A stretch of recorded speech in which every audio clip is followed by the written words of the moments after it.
জীবনের কি নিদারুণ বাস্তবতা, তাই না? প্রয়োজনে কোথায় ছিলাম, প্রয়োজন শেষে কোথায় এসে দাঁড়িয়েছি। সময়ের সাথে কতই না মূল্য ছিল আমার, সময় শেষে আজ আমি মূল্যহীন।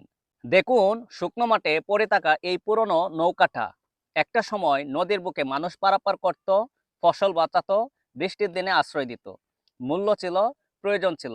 ঠিক তেমনি প্রতিটি মানুষের জীবনে মূল্য থাকলেই দামি হয়। আর মূল্য শেষে এভাবেই নৌকার মতো একে অপরকে ছুঁড়ে ফেলে দেয় প্রয়োজন শেষে। এই নৌকার মতো মানুষ আমাদের ঠিক তখনই বলে যায় যখন আমরা তাদের কোনো কাজে আসি না। তবুও সত্যিটা কঠিন। মূল্যহীন হয়ে যাওয়া মানে শেষ হয়ে যাওয়া নয়, একা পড়ে থাকা মানেই পরিত্যক্ত নয়। সময় বদলায়, মৌসুম ফিরে আসে, ঠিক তেমনি জীবনের নদীও একদিন জল ফিরে পায়। আজ আপনি নিঃশব্দ, কিন্তু এর অর্থ এই নয় সমাজে আপনার আর কোনো ভূমিকা নেই। যেই নদী নৌকা বলে যায়, সেই নদী আবার একদিন নৌকাকে ডেকে নেয়। তাই মূল্য কমে গেলে ভয় পাবেন না, সময়েই সেই জিনিস যে আপনাকে আবার প্রয়োজনীয় করে তুলবে।